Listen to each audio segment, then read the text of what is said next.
The word we have for today,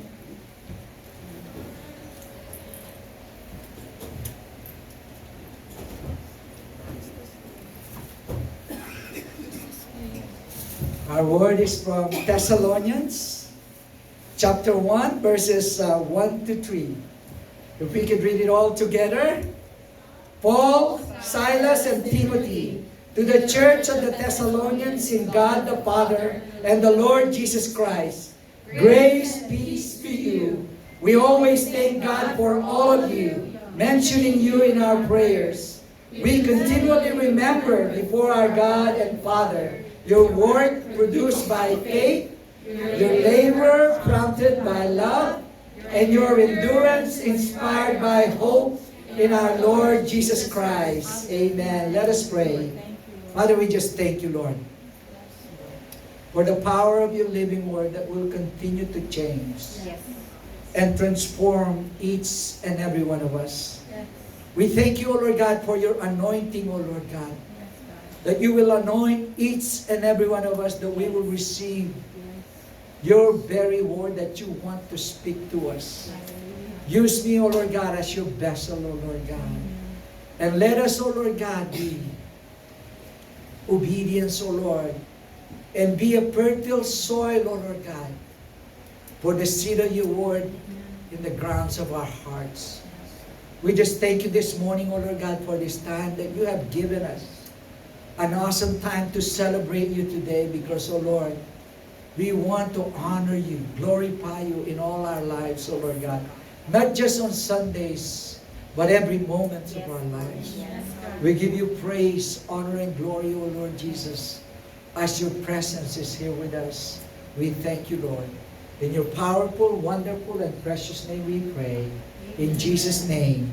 Amen. Amen. You know, beginning this, you may be seated in the presence of God. Beginning this morning, Pastor Cynthia and I'm not sure if Pastor Ben would like to join us, but we would like to start a series from the book of 1 Thessalonians. So starting this week, and the week where I'll be preaching on the book of 1 Thessalonians, and Pastor Cynthia will join me. And I can invite Pastor Ben as well if he would like to join us in preaching. But, you know, there is nothing is mandated. We just want to share that. So we will be studying the book of 1 Thessalonians. And it's important to know several details about this book. It is one of the oldest books in the New Testament because Bible scholar dated it around 50 to 51 AD. That is like about 18 months or 18 years after the death or after Jesus ascended to heaven. It is one of the earliest pictures we have of the Christian church.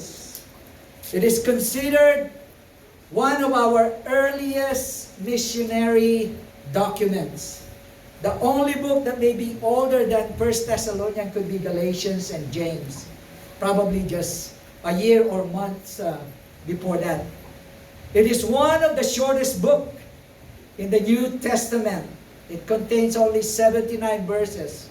And you can easily read it in one sitting, or maybe less than an hour, for those who are slow reader like me. But for you who are so fast reader, maybe less than half an hour for you. It is one of the easiest book to understand. Unlike Romans, there is no complicated theology to think about. Everything that Paul writes is simple, clear, and direct. It is not a doctrinal thesis that raises many hard questions. It is a short letter to a young church. It is one of the most practical books in the New Testament. 1 Thessalonians only have 5 chapters which deal with the truth.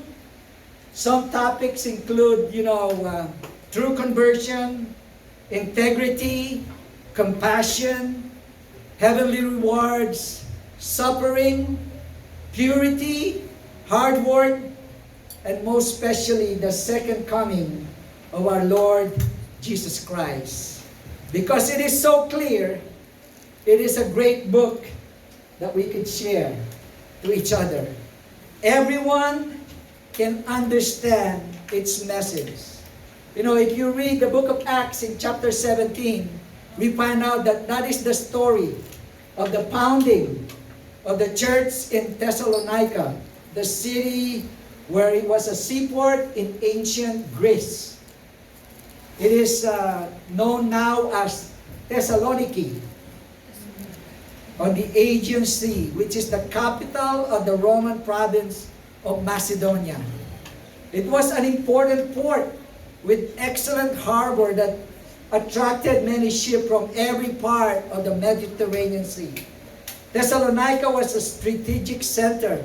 It can be compared to Hong Kong, Singapore, or New York, you know, in this modern age, you know, because anything that happens in Thessalonica can spread, you know, to the Roman Empire so quickly.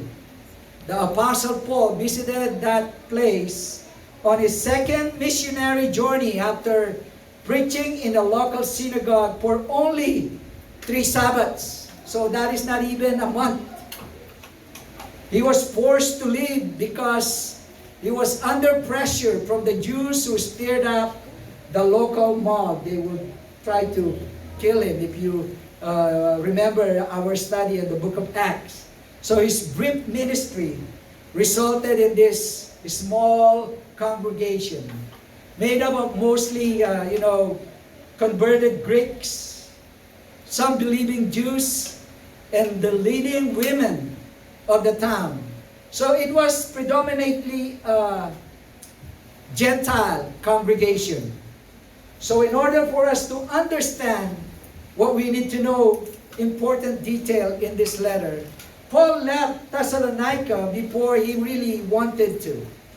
His premature leaving caused many of the new believers to wonder about him and his ministry. And some were tempted to give up their faith because of the continuing pressure from within and from the outside. So this is a church under pressure, because after leaving Thessalonica, Paul went to Athens. And from Athens, he sent Timothy, so that, Timothy could check what's going on with the church, the young church.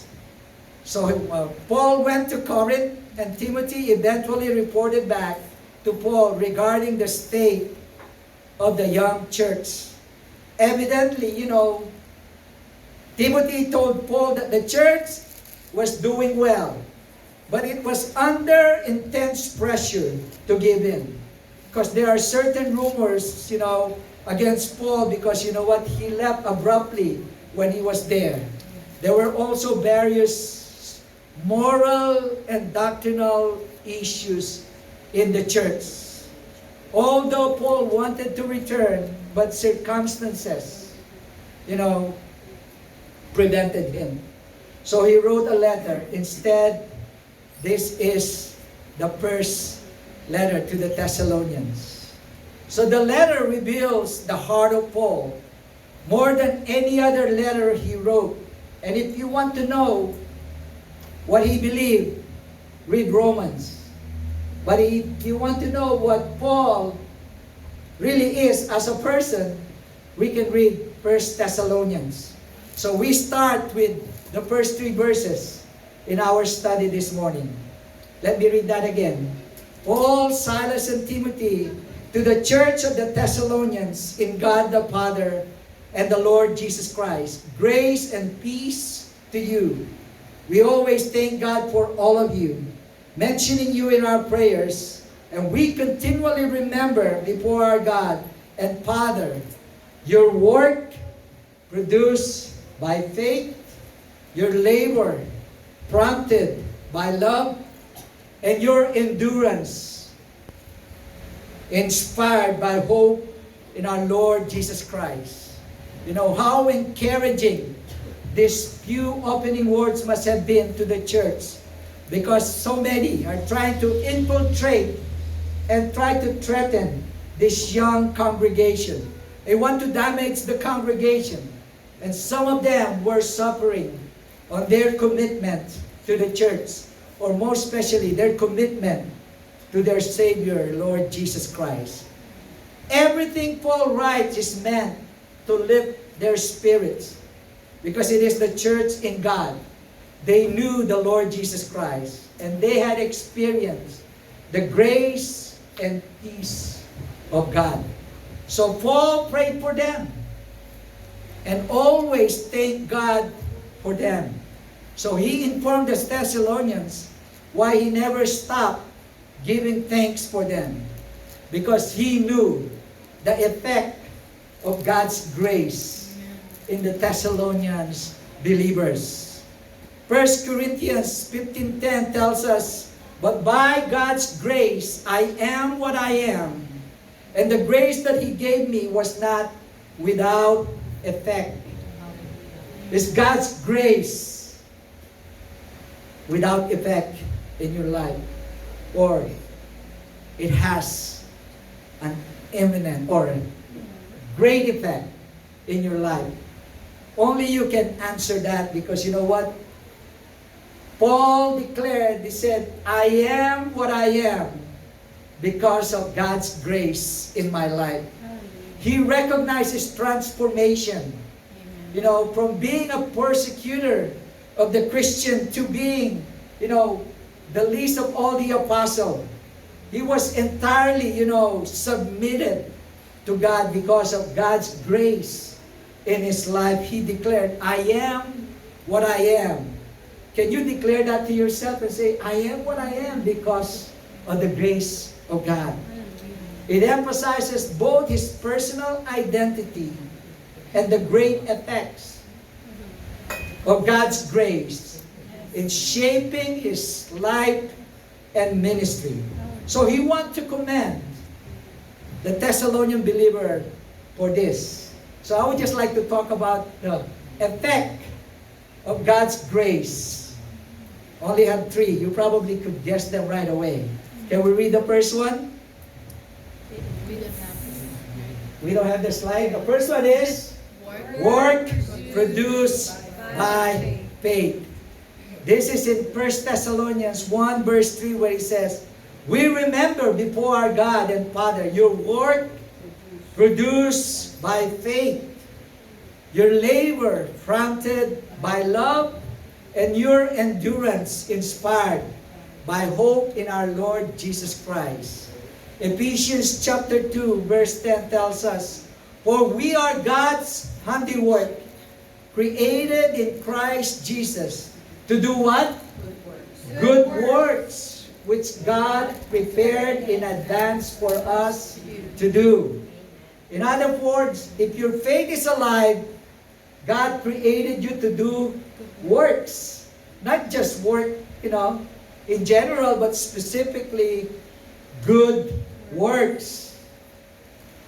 James 2:26 tells us, "Just as the body is dead without breath, so also faith is dead without good works."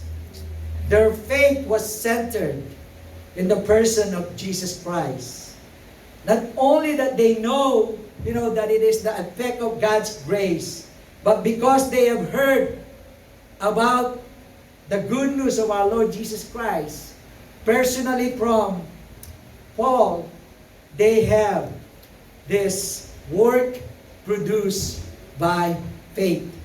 It was driven by their love of the Lord. Colossians chapter 1 verse 4 says, "Because we have heard of your faith in Christ Jesus and the love you have for all God's people." John 14:15, it tells us, "If you love me, what do you need to do? Keep my commands." Because faith expresses itself through love. You can check your love for others as a way to monitor your faith. Galatians chapter 5 verse 6 tells us, "For in Christ Jesus, neither circumcision nor uncircumcision has any value, The only thing that counts is faith expressing itself through love.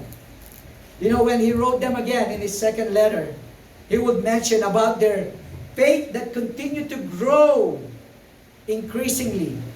Because he said in 2 Thessalonians chapter 1 verse 3, we ought always to thank God for you, brothers and sisters, and rightly so, because your faith is growing more and more, and the love all of you have for one another is increasing. Can you ask your neighbor, is the love you have for one another increasing? The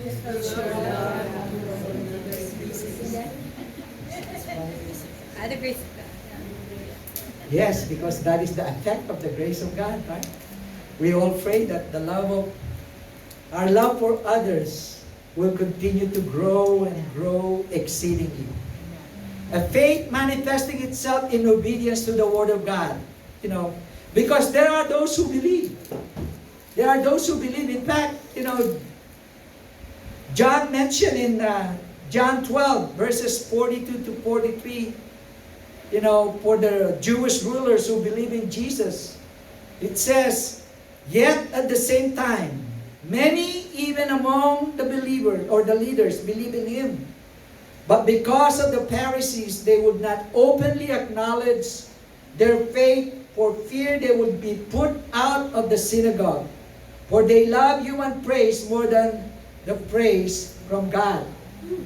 You know, there are so many, you know, who claim to be Christians, but they don't have a working faith. Or their faith is not producing good works. Their faith is just by name only. You know, so many people believe in Jesus. In fact, even the devil, Satan believe, the demons believe. James 2:19 tells us, you believe that there is one God. Good. Even the demons believe that and shudder.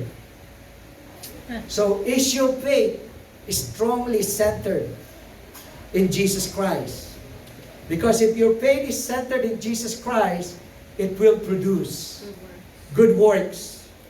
Romans 10:17 tells us, consequently, faith comes from hearing the message, and the message is heard through the word about Christ. We hear it in our Bible study. We hear it in our sharing. We hear it here every Sunday. But is it doing or producing work? Is it active? Is it producing work? Because a faith that leads to life in Jesus Christ, because you know what? In John 20 verse 30-31 it says, Jesus performed many other signs in the presence of His disciples, which are recorded in this book. But these are written that you may believe that Jesus is the Messiah, the Son of God, and that by believing you may have life in His name. Do you have an active faith? Working in your life. If your faith is like that of the Thessalonians, then it will grow exceedingly too, as evidenced by your faithful service to the Lord. You know, many of us struggle with this because we often think when we talk about faith, it's just primarily an intellectual exercise. As believers, we seldom repair, to faith and work in the same sentence. But faith must always demonstrate itself into action. Tell your neighbor, you must demonstrate your faith into action.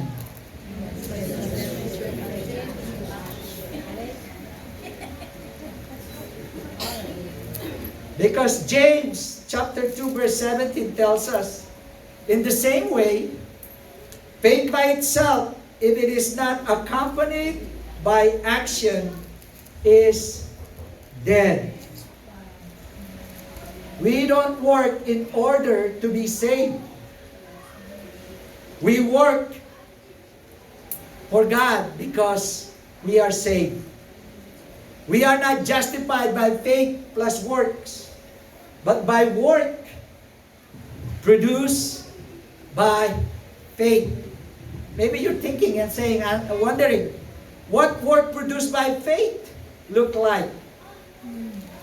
You may have so many answers to that question, but I will give you a few examples just for the sake of our study this morning.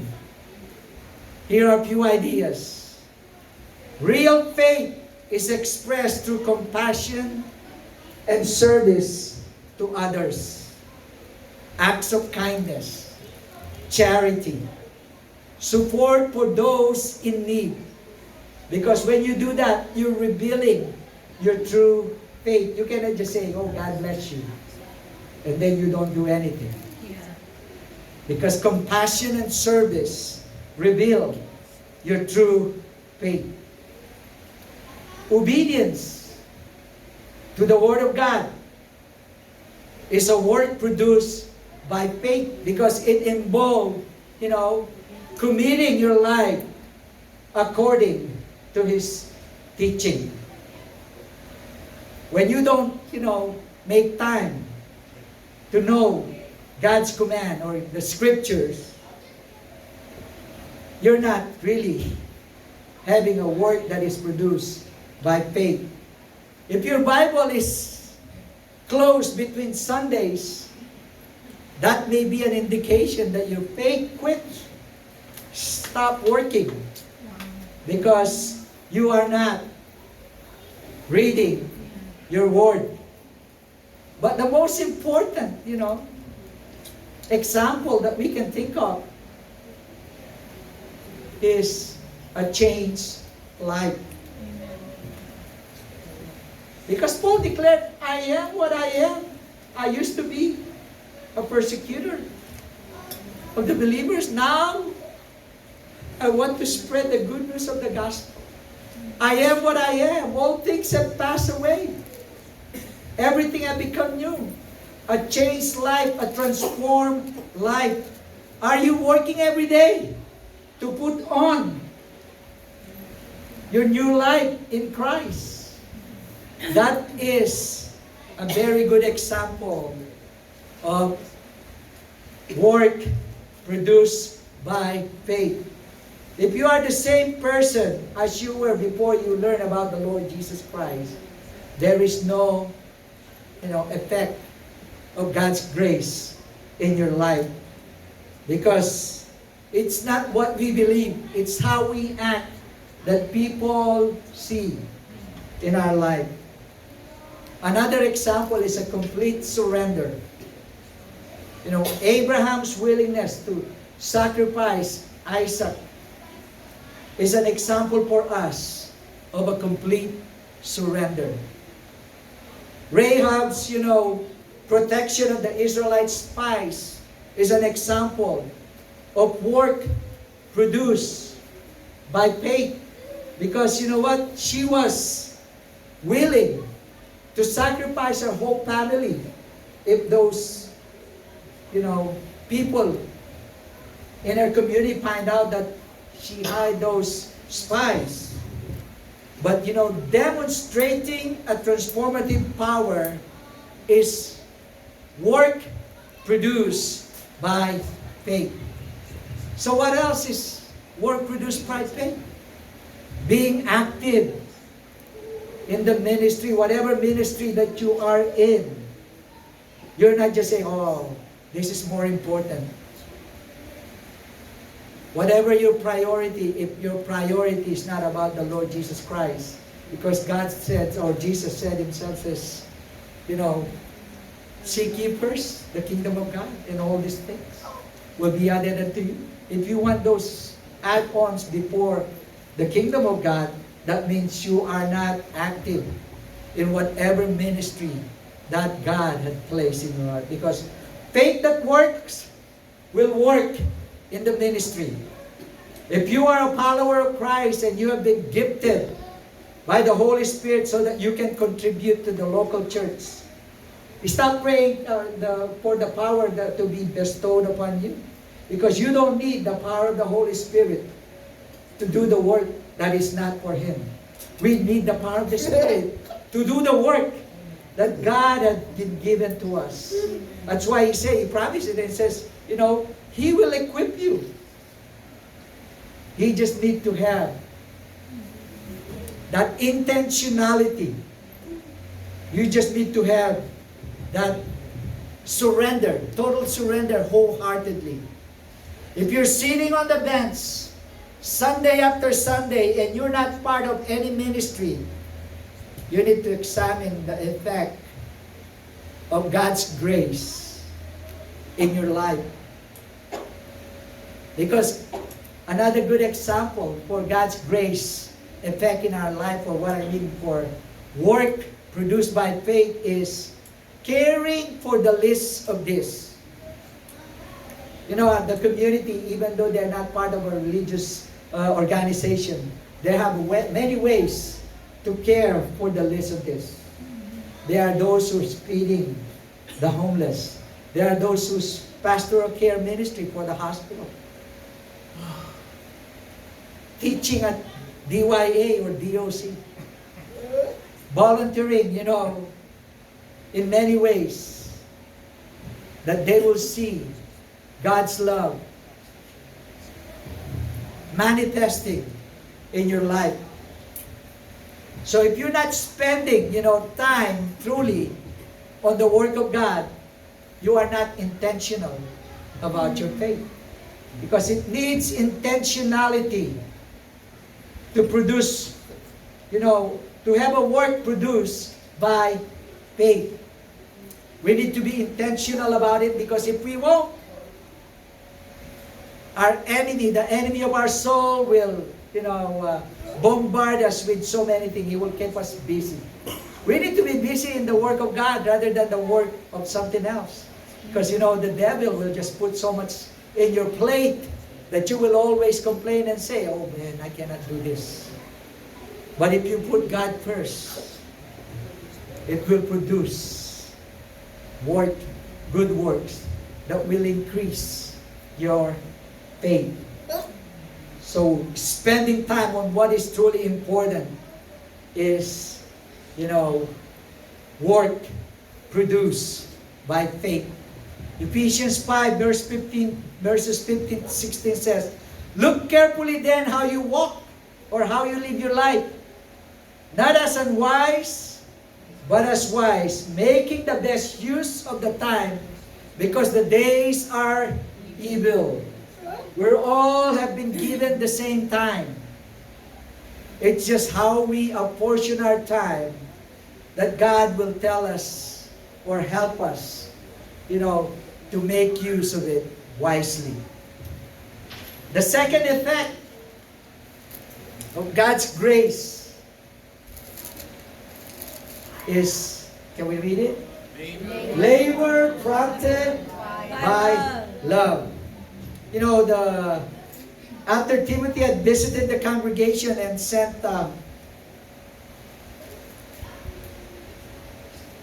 good news about the Thessalonians' faith and love, he wrote in 1 Thessalonians 3:6, he says, "But Timothy has just now come to us from you and has brought good news about your faith and love.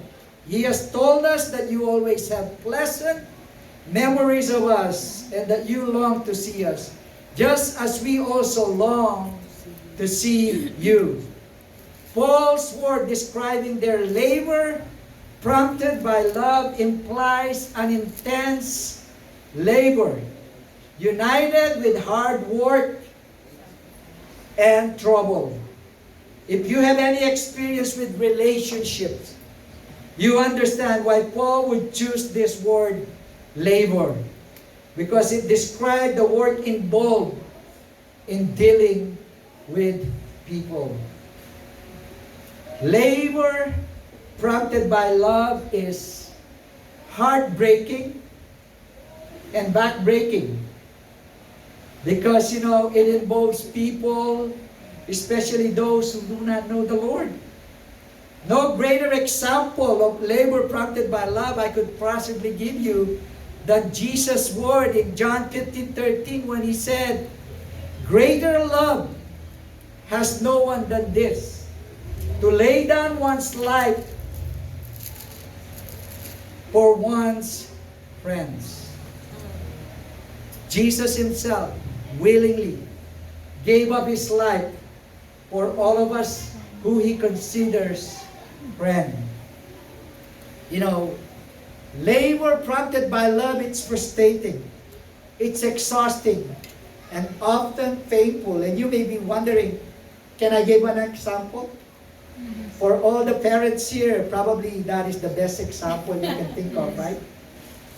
Raising children or raising a child is a very good example of labor prompted by love. Because you know what?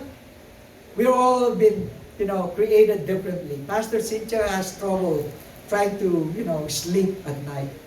But when my two girls were born, there are times that she never had any sleep because some of them will cry out in the middle of the night, and then when she will look after them, she never get a chance to sleep again. And then she loved me so much, and she just say, "Oh, I didn't wake you up because I know you're going to work 8 o'clock." But parenting or raising children is a very good example. There is this very popular song in the Philippines back in the 70s. It was made in the 70s, but it was popularized for so long. Anybody knows that song? No. It is the song "A Child." And this song was written by unbeliever, but it described the labor prompted by love by being a parent. Being a parent does not stop when your kids are already grown up. You still treat them as your baby. Sometimes they're already 40 years old and they're still, asking. Because I was telling Isabel, I said, "Isabel, you're so spoiled." And then she will answer back and tell me, "No, Dad, you just love me so much." That's what she said. That is a love. Labor prompted by love. Another good example of labor prompted by love is forgiveness. Forgiveness requires that we surrender our rights to absolution, revenge, and accepting instead the sovereign providence of God. Forgiveness requires labor of love because we accept the possibility that this person will offend us not just one time, not just 2 times, not just 3 times, maybe 58 times. But God's word tells us to what? Forgive 70 times 7. Forgiveness is another labor prompted by love. Remember your debt, your sins that God has forgiven you. Colossians 3:13-14 says, "Bear with each other and forgive one another. If any of you has a grievance against someone, forgive as the Lord forgave you. And over all these virtues, put on love which binds them together in perfect unity." Anything else you think of that is labor prompted by love? Patience. Being patient. Because people cause problems. That's just the truth. The reason and the cause of every war, divorce, every conflict can be traced back to the same single source: humanity. People need love. Yes, because we are all sinful, right? Every one of us knows that. But people require a great deal of patience. From the terrible twos, to the hormonal adolescents, to the awkward adult, to the grumpy seniors. They need patience. And that in itself is a labor prompted by love. Colossians 3:12 tells us, therefore, as God chosen people, holy and dearly loved, clothe yourself with compassion, kindness, humility, gentleness, and more importantly, patience. It is a labor prompted by love. Getting out of our comfort zones is another good example of labor prompted by love.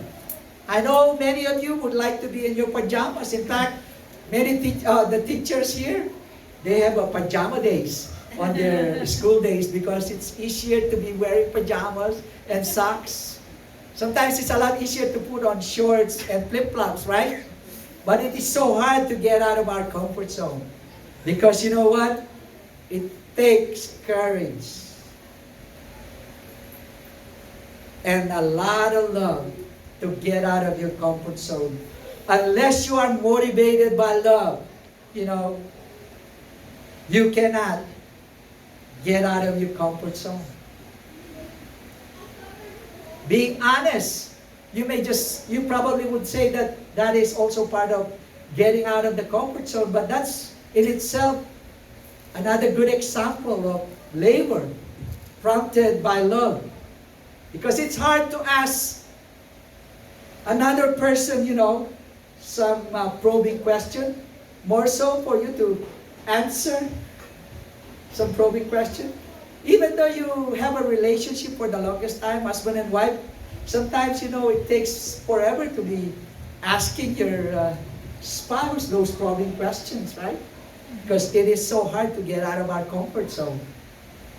But if you want to labor that is prompted by love, you will always get out of your comfort zone. You will always be honest, telling the truth. Because not every relationship demands the same level of honesty. Even your relationship with your parents, sometimes you did something that you could not reveal to them right away. But if you want to be sincere in all things, he says, tell the truth always. Your parents will always tell that. But sometimes you hold back because you cannot be honest to them. But if you want to labor that is prompted by love, tell everything honestly. Tell your neighbor, tell everything honestly. In fact, our prayer this morning was, confess your sins one to another. For some Christian, they would just say, oh, it's an unspoken prayer request. But for us to be free, to be set free, we can tell our brothers and sisters honestly. And for you to be a good brother and a good sister, you will not be telling that to anyone. If they said, oh, let me tell you this, don't share it to anybody. Because God knows. Vulnerability is like a hard pill to swallow. But it requires great, labor prompted by love for all of us. Not every relationship deserves the same level of vulnerability. If you're willing to totally, be honest, that will what? That will grow.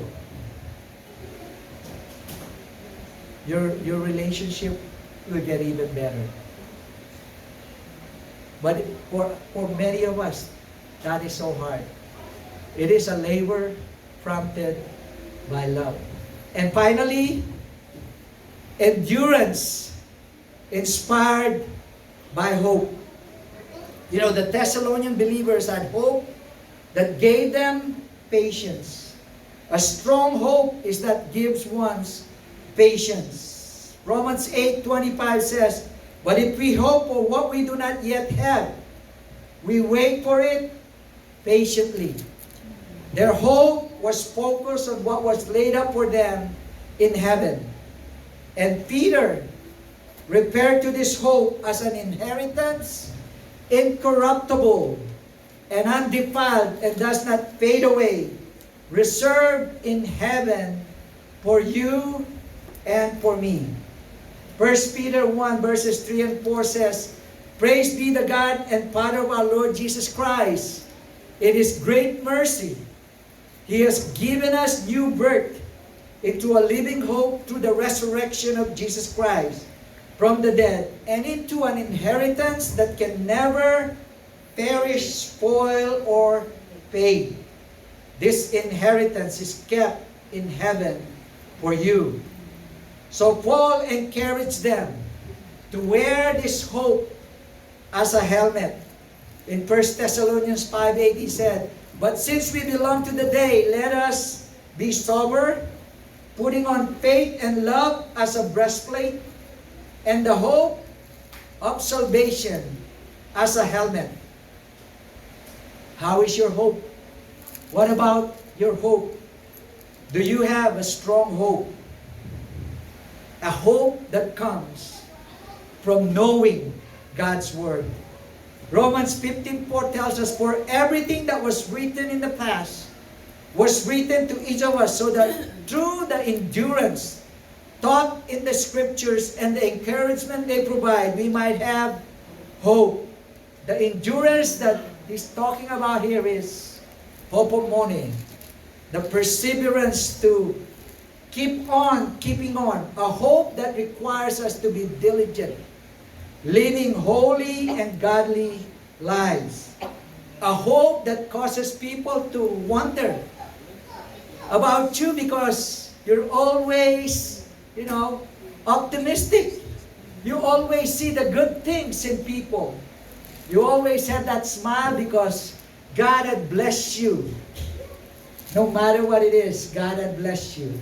Amen. Amen? Because it takes only a spark to get, God's love flowing, right?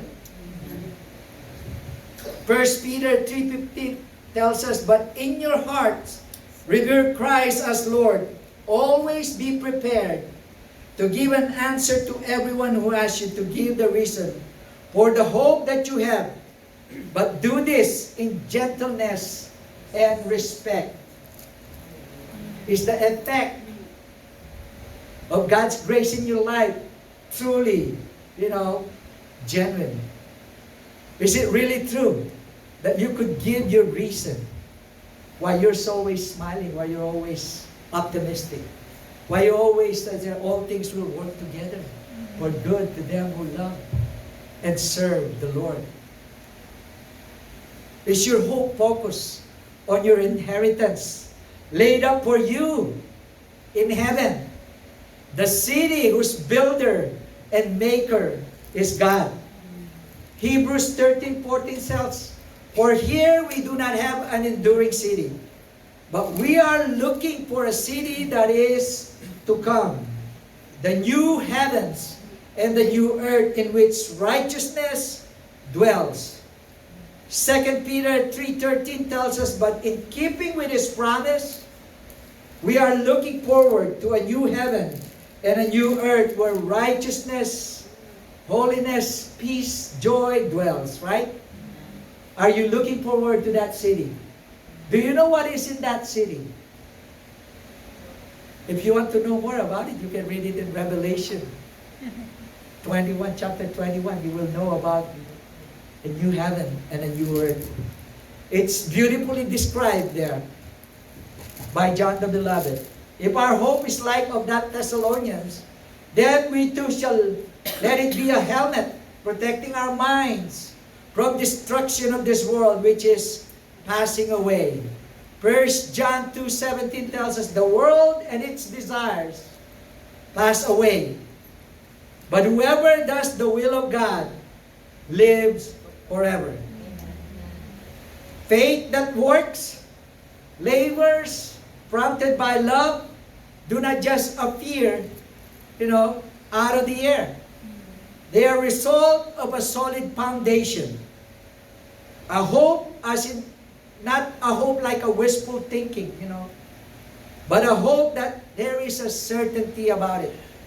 It's like the sunrise after a very darkest night. For sure, you may have the darkest night, but in the morning, sunshine will come. It is a person. The hope is not a pension. It's not a bank account.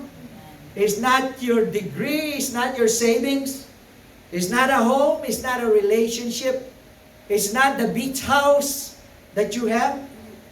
But it is a person. And do you know his name? Jesus Christ himself. More specifically and certainty, he is alive. Amen. And he is coming back. Amen. He is coming again to rule the world with truth and justice. Another translation, he said, he will rule the world with truth and grace. So Paul explains this endurance, inspired by hope. In 2 Corinthians, probably most of the old folks knows this passage, but I will read it to you. Chapter 4, verses 16 to 18. Therefore, we do not lose heart. Though outwardly we are wasting away, yet inwardly we are being renewed day by day. For our light and momentary troubles are achieving for us an eternal glory that far outweighs them all. So what we do? We fix our eyes not on what is seen, but on what is unseen. Since what is seen is temporary, but what is unseen is eternal.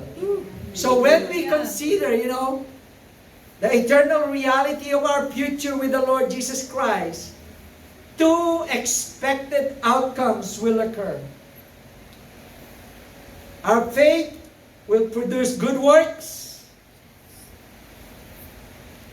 and our labors will always be prompted by love. So Peter exhorts us in 1 Peter 1:13. He says, set your hope completely on the grace to be brought to you at the revelation of Jesus Christ. If the Thessalonians believers wondered how Paul felt about them, and if they were tempted to doubt the work of God in their midst, all they need to do is just read those first 3 verses of 1 Thessalonians chapter 1. And I would like to read that one last time to all of us. Can we all read together? Paul, Silas, Timothy, to the church of New Life in Christ, fellowship in God, the Father and Lord Jesus Christ, grace and peace to you. We always thank God for all of you, mentioning you in our prayers. We continually remember before our God and Father your work produced by faith, your labor prompted by love, your endurance inspired by hope in our Lord Jesus Christ. It is God who had been powerfully at work to the Thessalonians, though it's just 3 weeks or 3 Sabbaths that Paul preached there. That is very clear to all of us. That's why we had the book of 1 Thessalonians. So it's been powerfully clear to them. Let it all be clear to us. Work produced by faith, labor prompted by love, and endurance inspired by hope in our Lord Jesus Christ. Amen. Will grow, will make us grow exceedingly in the Lord. As the praise and worship team come, can we give the Lord a hand of praise? Glory to His name. Thank you, Lord.